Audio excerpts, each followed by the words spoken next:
সত্যি বলতে যে খবরটা শুনছি সেটা যদি বাস্তবে সত্যি হয় তাহলে বক্স অফিসে জাস্ট আগুন লেগে যাবে।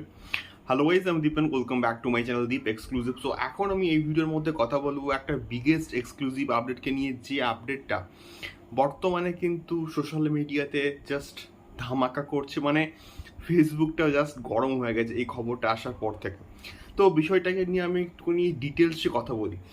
তো যে খবরটা উঠে আসছে সেটা কিন্তু অবশ্যই জিদ্দাকে নিয়ে এবং রায়ান রাফিকে নিয়ে। সো বর্তমানে তো শাকিব খান এবং রায়ান রাফির কম্বিনেশন তুফান একটা মারাত্মক লেভেলের কিন্তু হিট হয়েছে, এবং তুফান মানে আসার পর রায়ান রাফি একটা কিন্তু ব্র্যান্ড তৈরি হয়ে গিয়েছে। মানে যেরকমটা শাকিব খানের নামে যে কোনো সিনেমা চলে, তেমনিভাবে ডিরেক্টর ইন ফিউচার আমি বলছি যে রায়ান রফির নামেও কিন্তু সিনেমা চলবে, এমন একটা ব্র্যান্ড কিন্তু মোটামুটি তৈরি হয়ে গেছে এখন রায়ান রফিজি। তো এখন বিষয়টা হচ্ছে যে খবরটা উঠে আসছে যে বর্তমানে কিন্তু জিতে কিন্তু খাঁকি দ্য বেঙ্গল চ্যাপ্টারটা কিন্তু মোটামুটি শুটিংয়ের কাজ করছে, এবং এটার শুটিং কিন্তু জলদি করা হচ্ছে, এবং এর পরবর্তীকালে সম্ভবত পরের বছর ঈদে একটা কিন্তু নেক্সট বিগ মানে মাস মুভি কিন্তু আসার একটা প্ল্যান করা হয়েছে। এবং সেটা এক্স্যাক্টলি কোন সিনেমা হবে বা কি বৃত্তান্ত এখন অবধি আমরা কিন্তু কেউই জানি না, বা অফিসিয়াল আপডেট কিন্তু আসেনি। বাট কানাঘুষোতে যে খবরটা আসছে সেটা হচ্ছে এই সিনেমার ডিরেকশন দিতে পারেন রায়ান রাফি, এবং এটা সম্পূর্ণভাবে কোনো রকম অফিসিয়াল আপডেট কিন্তু নয়, আমি বারবার বলছি। বাট এটা কানাঘুষোয় কিন্তু আসছে, এবং যা কানাঘুষোয় আসে তার মধ্যে কিছু না কিছু কিন্তু সত্যতা থাকে।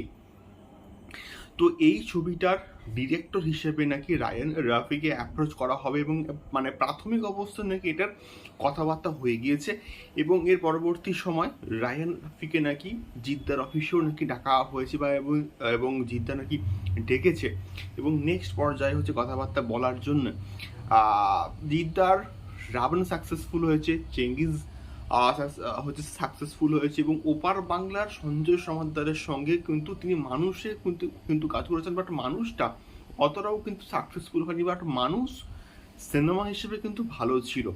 এবারে আরও একটা খবর আসছে যে জ্যাজ মাল্টিমিডিয়া সেই তার সঙ্গে একটা কোলাবোরেশন করে ইন্দো বাংলাদেশ একটা কিন্তু ছবি, যেখানে আমরা অ্যাজ এ ডিরেক্টর হিসেবে কিন্তু রায়ান রাফিকে দেখতে পেতে পারি, এমনটা কিন্তু লেটেস্ট আপডেট উঠে আসছে। এবারে দেখা যাক এটার অফিসিয়াল ইনফরমেশন কবে আসে।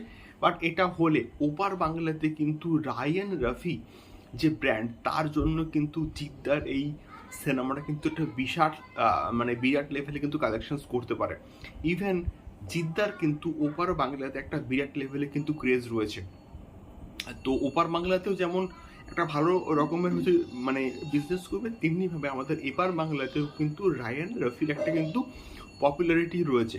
তো সব কিছু দিক থেকে বিচার করলে একটা দুর্দান্ত বিষয় হবে যদি এই বিষয়টা বাস্তবে ঘটে বা বাস্তবে পরিণত হয়। সো দেখা যাক এক্স্যাক্টলি এটার অফিসিয়াল ইনফরমেশন বা অফিসিয়াল আপডেট কবে আসে, এবং আমার যা মন বলছে এটার আপডেট কিন্তু আসতে পারে জিদ্দার জন্মদিনে, অর্থাৎ নভেম্বর মাসে। দেখা যাক কি হয়। তোমাদের কি মতামত এই সম্পূর্ণ বিষয়টাকে নিয়ে, এবং জিদ্দা যদি রায়ান রফির সঙ্গে কাজ করেন তাহলে সেটা কতটা এক্সাইটিং হবে বা কতটা ওদের ভালো লাগবে, অবশ্যই কিন্তু কমেন্ট করে শেয়ার করতে পারো। দেখা হচ্ছে পরবর্তী ভিডিওতে জিদ্দা সংক্রান্ত আরও অনেক অনেক আপডেটস নিয়ে। টাটা।